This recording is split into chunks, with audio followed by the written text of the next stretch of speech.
Tu vas éclater. Salut les petits potes, bienvenue sur les potes d'échappement. Salut Hugo. J'ai trop mal. Mais moi je vais éclater le bras. Bon, aujourd'hui Hugo nous a dégoté une petite populaire française. Une pépite. Bon, vous avez dû la voir sur la vignette de la vidéo, mais ça parle à tout le monde.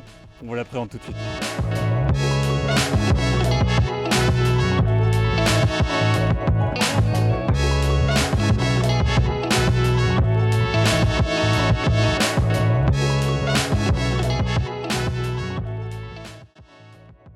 Tu peux me parler un petit peu de la 104 déjà dans un premier temps, le modèle de chez Peugeot, cette petite populaire, comment est-ce qu'elle est arrivée sur le marché? L'entrée de gamme. Ouais, donc on est sur une Peugeot 104. La première version est sortie en 72, fin de production en 88. Et là on est sur un millésime 72-88. Ouais, bah en fait la 205 était déjà sortie. Mais ça fait déjà quand même 15 ans quoi. Truc de fou. Et rapidement, avant qu'on saute sur ce modèle-là en particulier, qu'on fasse un peu le tour, c'était quoi du coup un peu les différentes variantes qu'il y a pu avoir de la 104? Tu vois, genre sur... Ouais, bien sûr. Bah t'avais la 3 portes, t'avais la 5 portes, Ouais. comme celle-ci. Après t'avais la version sportive, la ZS. Yes, la ZS qui était au final un peu les prémices de ce qu'a été la GTI pour la 205 quoi. Ouais, carrément. Bah c'est ça, c'était la version sportive. Et puis après il y a une version break qui est sortie, enfin qui n'est pas sortie, qui devait être au catalogue, mais finalement ils l'ont pas balancé. Et pareil là. Bah t'avais la Peugeot. La Peugeot. Ouais. La Peugeot, les petits potes. Alors je sais pas si vous voyez ce que c'est, on va vous mettre une petite photo, je sais pas trop où, là par ici ou par là. Là, ici, voilà, là. Ok. Peugeot qui était un espèce de concept un peu sportif sur la base de 104, Exactement. où tu l'avais, c'était un peu une barchetta. Où c'était barchetta, parce que c'est pas tout à fait la même chose, où tu avais directement en fait complètement, tu rases tout, un peu comme ce qu'on va faire avec la Super 5. C'est marrant quand même tout ce qu'ils ont réussi à sortir à chaque fois en termes de différents modèles sur une seule et même base. Et puis on avait déjà filmé du coup la 204 où il y avait aussi beaucoup de dérivés. Ouais. Et là celle-ci aussi un petit peu, et puis après la 205 après le relais quoi. Bon du coup les amis, on va quand même s'attarder sur ce modèle que moi j'aime bien, hein. Franchement tu vois là, une dégaine qui est assez sympathique. Elle a une petite bouille sympa. Voilà. C'est appréciable. Ouais, tout à fait. Donc là on est sur la version 5 portes. 5 portes c'était la plus vendue évidemment, avec 4 vraies places. On va s'attarder après sur l'intérieur, mais tu vois les passagers arrière devaient être assez bien quand même. Ensuite, tu avais un haillon, regarde cette surface vitrée, mais comme elle est énorme, c'est hallucinant. Hein. Et puis ce dessin là, en fait, elle a un design que j'adore. Hein. Donc là, on a un petit coffre qui est quand même assez généreux, ok. Clairement, ouais. Il manque la plage arrière parce que bon, petit détail, ma mère l'a jeté sans faire exprès. Donc ça, il faut que je retrouve. Et alors, il y a quelques pièces, on verra plus tard, mais il y a quelques pièces qui sont difficiles à trouver, surtout de ce coloris-là. Le dossier arrière se rabat pour avoir un plancher plat et pour avoir voilà, une surface de chargement assez importante. Franchement, pour une petite berline comme il l'appelait à l'époque, c'est sympa. Bah, c'est canon, surtout que tu me disais un peu hors caméra que c'était considéré berline, alors que bon, c'est une citadine. Mais... C'est une citadine maintenant. En fait, il parlait de berline et c'était la plus petite berline, quand elle est sortie en 72, c'était la plus petite berline en Europe, mais je crois même au monde, puisqu'elle faisait moins de 3,58 m exactement. Ah ouais. Et là, ça n'a pas donné. Ils savaient faire des voitures Peugeot à l'époque. Ils étaient reconnus pour ça, des voitures à vivre et qui durent dans le temps. Celle-ci, pour le coup, a été restaurée, une petite restauration partielle, notamment l'esthétique extérieure, parce qu'évidemment, la peinture avait un peu terni avec le temps. Donc là, on est sur un petit gris qui fait plaisir, un gris d'origine. Alors, je n'ai pas le code couleur précis, mais ça, c'est pas très grave. Elle est dans sa configuration complètement d'origine, avec ses jantes tôle. L'intérieur, tissu bleu, moi je trouve que le combo intérieur-extérieur est charmé. Ouais, il marche très bien. Ouais, ça match bien. En 82, vous n'aviez pas déjà de rétroviseur, vous n'aviez pas encore le rétroviseur qui était obligatoire au côté passager. Donc on a un seul rétroviseur. Et en 82, le rétroviseur a changé pour un rétroviseur gros en plastique comme celui-ci. On va aller voir. Bah ouais, et je trouve qu'il ressemble au rétroviseur de 4L. Franchement, en tout point, à part éventuellement la petite accroche ici qui est un peu plus grande. Mais là, franchement, mec, on dirait un truc. C'est vrai que c'est assez proche. Ouais. Bon, je vais vous montrer le moteur parce que c'est quand même assez particulier. Allez, comment on ouvre ça? Ici. Alors, faut pas hésiter à tirer. Hop là. Stylé. Ensuite, tu as un petit crochet de verrouillage au milieu. Tac. Alors ça, j'adore ça. En revanche, verrouillage rapide. Le moteur, monsieur, il est où? Eh ben, il est en dessous. Je vais te montrer ça. Ah ouais, carrément. Déjà, c'est hallucinant de mettre une roue de secours au-dessus d'un moteur, ça me paraît tellement pas logique maintenant. Et c'est même pas sécurisé en plus. Puis même, t'imagines. Ah non, pas du tout. Mais t'imagines, mec, avec la chaleur du moteur, le pneu il doit prendre cher. Bon, là ça va, mais bon. Ouais, ça et toi. Alors, regardez ce moteur. Complètement allongé à 72 degrés, de telle manière à pouvoir accueillir la roue de secours sur le dessus. Ah ouais. C'est un 4 cylindres, avec 2 soupapes par cylindre, si ça intéresse les gens. Carburateur, 57 chevaux. Bah, ça voilà. Et surtout boîte 5. Mais attends, c'est incroyable ce truc. Ouais, c'est particulier. Et du coup, la 205 aussi partageait ce moteur à un moment donné avant de passer sur le TU. D'accord. Le TU qu'on connaît tous, voilà, qui était partagée aussi par exemple, je vais y arriver sur la petite Citroën AX, ou même la 106 après. Ah bah oui, tout à fait. C'est incroyable. Donc voilà, petit moteur, franchement l'architecture est hyper particulière. Quand j'ai ouvert le capot la première fois, je me suis dit alors là, dans quoi je me suis foutu. Tu t'es pas demandé s'il n'y avait pas un super moteur ou deux qui avait lâché. Là il y a quelque chose qui va pas. Et en fait non, pas du tout, mais bon c'est très bien fait et puis ça tourne très bien surtout. T'as des petites questions, monsieur Paul-Aldric? Pour le moment tout me paraît très clair. Bon, c'est parfait. Mais c'est surtout, est-ce que vous, dans les commentaires, est-ce que vous avez un peu de... Jante Michelin. Ça c'est beau. Ça fait plaisir. Oui, c'est vrai que si vous avez des petites anecdotes avec la Peugeot 104, n'hésitez pas à les écrire. De toute façon, on lit tous les commentaires et puis on y répondra si c'est intéressant. Si c'est pas intéressant, on répond pas. Partie moteur, c'est fait. Et au fait, abonnez-vous, bordel. Ouais, ça c'est important pour nous. Bon, allez, next, l'intérieur. Pas trop d'options, celle-ci. Était équipée déjà d'antenne, mais pas de l'autoradio. Okay. Voilà, tu avais quand même déjà l'antenne qui arrivait si tu voulais avoir ta petite autoradio, mais c'était en seconde monte. Je te laisse passer de l'autre côté comme ça, on verra ça. Alors moi les amis, ce que j'adore, c'est ce petit tissu velours là bleu, du plus bel effet, avec ce petit pommeau de vitesse très particulier, qui permet de montrer que c'est évidemment une boîte 5. Et à l'intérieur, en fait, t'as pas grand chose. À part un cendrier et un petit compteur avec le strict minimum, t'as même pas de contour, t'as même pas de jauge à température d'eau. Voilà, mais bon, ça fait le taf. Et tu vois, la bagnole, elle est de 82, donc elle a plus de 40 ans, et bah franchement, elle présente encore super bien. Alors, tu as quelques petits plastiques bas de gamme, on va dire, comme par exemple le tableau de bord. Les plastiques sont un peu compliqués à trouver aussi, et ils sont fragiles surtout. Notamment le tableau de bord, où ils ont tendance à fissurer avec le soleil, avec la chaleur. Bon, celui-ci présente encore à peu près bien, même s'il y a quelques petites fissures, mais c'est tellement difficile à trouver, surtout de ce coloris-là, que bon... Parfois, mieux vaut pas trop démonter avant de trouver, quoi. Et moi, ce que j'adore, c'est que tu retrouves le badging, le branding, tac, 604 ici. Ouais. C'est super. Là, tu avais l'endroit pour mettre l'autoradio, du coup, qui me sert actuellement de vide-poche. Et ici, là, tu as vraiment le strict minimum. Tu as ton petit starter ici le matin. Donc ça, c'est sympa, ça te fait penser que tu es toujours dans une ancienne. Voilà, et tu le repousses au fur et à mesure, tant que la voiture chauffe. Là, tu as tes warnings, l'anti-brouillard arrière et le dégivrage de la lunette arrière. Alors, je l'ai pris aussi celle-ci pour plusieurs raisons, notamment parce que c'est une première main. T'imagines, le petit papy qui l'a acheté neuve, voilà, première main. Donc, elle n'a pas été maltraitée. J'ai la petite documentation d'époque, ça fait plaisir. Et elle a 83 000 km, ce qui n'est pas grand-chose pour son année, quoi. Rapport poids-puissance, est-ce que tu le connais? Pas du tout. 800 kg, 57 chevaux. C'est pas déconnant, hein. Bah non, bah du coup... Oui, fais le calcul, le PA. 14 kg par cheval. Pas mal. J'ai jamais été aussi bon en maths, toi. Ouais, ça va, je me débrouille bien. Ah, t'as bossé ton truc. Tu n'avais pas non plus d'appui-tête, ni à l'avant ni à l'arrière, c'était aussi une option.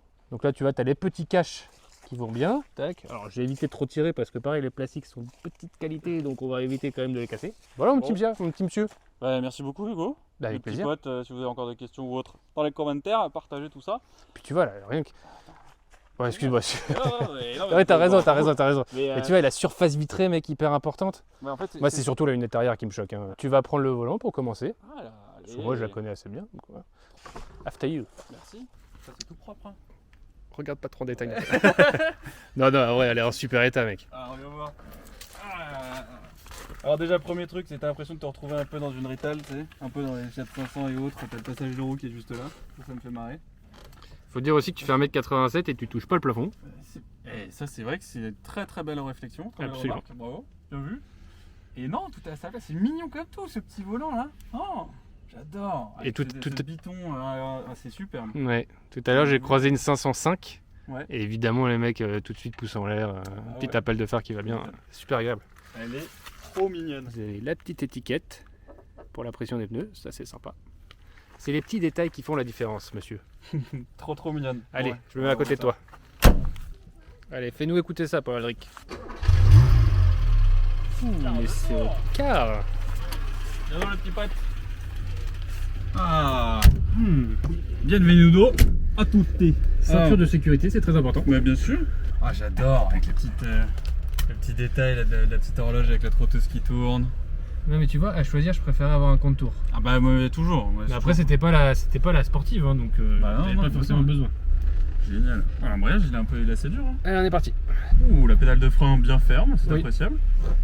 Tac. Oh la vache, faut pas qu'il y ait beaucoup plus de débattement au niveau du pommeau de vitesse. Et au niveau, pardon, je cherchais mes mots, je suis concentré. On est bien. La direction très agréable aussi, mine de rien, ça se tourne quand même assez facilement. Une fois qu'on est en mouvement, même à l'arrêt d'ailleurs. La seconde, mais on régale, ça passe tout seul, on adore. Et effectivement, l'habitacle, ça reste une petite citadine ou une petite berline, mais t'es vachement bien. Il y a beaucoup de lumière, on est en fin de journée. Hein. La suspension est sur un terrain un peu accidenté, hyper agréable aussi. Alors viens voir le rayon de braquage, si on arrive dans un cul-de-sac, et bah c'est pas mal du tout, dis-moi. Si on faisait le Goodwood Festival of Speed, on pourrait faire demi-tour sans avoir fait de frein à main. C'est parfait. Ça on apprécie aussi. Bonne référence. Dès qu'on monte dans une petite enseigne comme ça, on avait filmé la 204 break de chez Peugeot aussi. Donc j'avais adoré, on a fait un road trip, on l'a remonté d'Osgore. Et ces voitures, c'est des machines à voyager dans le temps. T'es dedans, t'as pas envie de rouler vite, t'as envie de prendre ton temps, d'aller cruiser, tu vois tout, c'est hyper clair. Tu peux profiter vraiment de ce qui t'entoure quoi. Et c'est un régal. On va mettre les feux, ah j'adore. Tu tournes, t'as tes veilleuses, tu retournes, clac, t'es en feu. D'ici on voit pas mais il y a marqué Made in France dans le compteur. Ah ouais? À cet endroit là, les petits potes. Ah, putain. Et ça c'est canon. Allez on est parti mon petit père. Ah voilà, petit dodan. Bon, voyons voir comment la suspension se comporte. Bon c'est tout doux ma foi. Bah oui c'est parfait. C'est tout doux. Alors il y a un premier truc, moi ce que j'aime bien, c'est hop, on dirait doucement, clac, ça passe tout seul. En 1m87, je suis reculé. Bon, c'est bien, c'est agréable en soi parce que tu as les mains reposées sur les genoux. Donc t'es pas trop mal, tu conduis avec tes pouces. Hein. Il y a un peu de roulis, mais ça reste tout à fait acceptable. Et de toute façon, c'est pas ce qu'on lui demande. Et c'est tout doux, il y a ce petit bruit assez particulier de ce moteur. Un léger, c'est pas un mauvais clic-tic, tu vois, mais un petit clic-tic. Tu sens les petites valves tranquillou qui travaillent, je sais pas, j'aime bien, c'est vivant quoi. C'est vivant et en même temps ça fait pas beaucoup de bruit, c'est hyper agréable. La boîte faut la prendre gentiment, faut pas venir la malmener, t'as quand même un énorme débattement au niveau du vitesse, regardez, je vais refaire troisième, paf, seconde, hop, on va la chercher, faut pas que les sièges soient plus proches hein, parce que... Et puis toujours ce volant, je reviens dessus mais moi j'adore les tenir comme ça. C'est pas du tout comme ça qu'on doit tenir un volant, mais t'as ta jambe relevée comme as, et là tu peux te caler dans le recoin, quoi, t'es bien. Et c'est toujours pareil, là on est dans les bois comme ça, mais donnez-moi de la petite route un peu mignonnette où tu roules tranquillou, et puis t'y vas quoi. Et tu voyages, t'as envie de t'arrêter, t'acheter une baguette comme on avait fait avec ton jambon, te faire ton petit sandwich sur le bas-côté. Ah non, j'adore. Moi je suis toujours conquis par les anciennes, et vous les petits potes, dites-nous un peu ce qui est.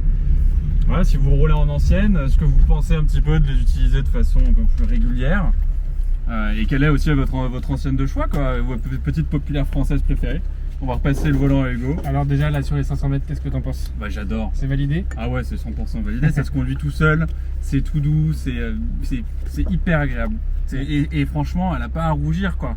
Elle présente super bien. Non, et puis en fait elle fonctionne, t'as pas accéléré, je vais te montrer. Ah ouais, j'ai pas du tout accéléré. Un petit peu, mais ça se débrouille quand même plutôt bien. Trop bien. Hop. Regardez comme c'est canon là avec ces lumières là, c'est trop top. Petit clignotant. Et on est parti. Moi j'adore parce qu'en fait quand tu rentres dedans déjà t'as la petite odeur de l'ancienne qui fait super plaisir. Et tu sens tout de suite que tu es dans une ancienne, effectivement t'as un débattement qui est super long. T'as pas la direction assistée mais bon sur ce modèle là t'en as pas forcément besoin parce que les chaussées en 145 $, donc ça devrait aller. C'est globalement des roues de 4L.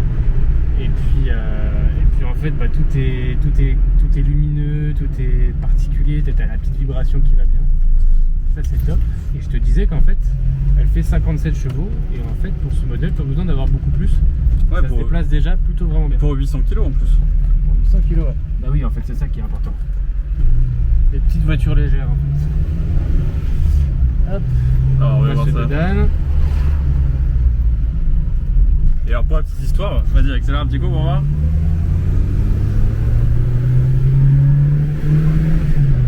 Ça y va dans la vache. Ah ouais, ça y va largement ouais. Ça se déplace plutôt bien en fait et tu vois t'as pas à rougir sur la circulation classique. Ça reste une voiture fiable. T'as le ventilateur qui se déclenche à je crois 85 degrés, c'est réglé en tout cas pour ça. Ouais. Donc même dans les embouteillages etc. Alors c'est sûr c'est pas son terrain de jeu préféré. Mais bon, franchement, tu peux l'utiliser globalement tous les jours. Et encore une fois, je le répète dans chaque vidéo, quand on filme des véhicules qui ont plus de 30 ans, mais quand un véhicule a plus de 30 ans, elle est éligible à la collection. Ce qui veut dire pas mal d'avantages, notamment le fait de circuler quand tu veux, où tu veux, parce que tu n'as pas de restriction de circulation. Et ça c'est chambé. Donc roulez en ancienne les petits potes, si vous êtes passionnés, n'ayez pas peur quoi. Faites-vous plaisir. Tu vois ce modèle-là, en fait, qu'est-ce que tu avais comme concurrence à l'époque? Tu avais la 4L qui était déjà vieillissante, quoique en 82, elle s'est arrêtée 10 ans plus tard, donc elle avait encore un peu de temps. Tu avais la 4L, franchement c'est beaucoup mieux d'avoir ça. Bah c'est chambé. Même en termes de châssis, tu vois, donc tu as une coque autoportée, donc tu as le châssis et la coque qui font qu'un. Contrairement par exemple à la 4L ou à la 2 chevaux où tu pouvais, si tu avais un problème de châssis, déboulonner la coque et puis tac. Tu as un freinage à disque à l'avant. Ah ouais. Tu as testé tout à l'heure le freinage. Ah, super bien. Ça va très bien. La pédale ramollit pas, elle reste bien ferme. C'est ça. Et puis en fait, alors c'est des petits étriers, mais t'as pas besoin de beaucoup plus parce que comme on a dit, la voiture est toute légère, donc ça suffit largement. Enfin, franchement, pour moi, il n'y a que des avantages. C'est pas très cher aussi. Une dans un état incroyable, c'est moins de 10 000 €. Ah ouais. Donc tu vois, c'est pas choquant. Ça rappelle beaucoup de souvenirs aux gens parce qu'en fait, les 104, ça parle à tout le monde, quoi. Ah bah clairement, ouais. Et bah trop bien le petit pote. On va s'arrêter tranquillou, faire une petite conclusion. Petit feu Marshall. Ça y est, c'est lancé?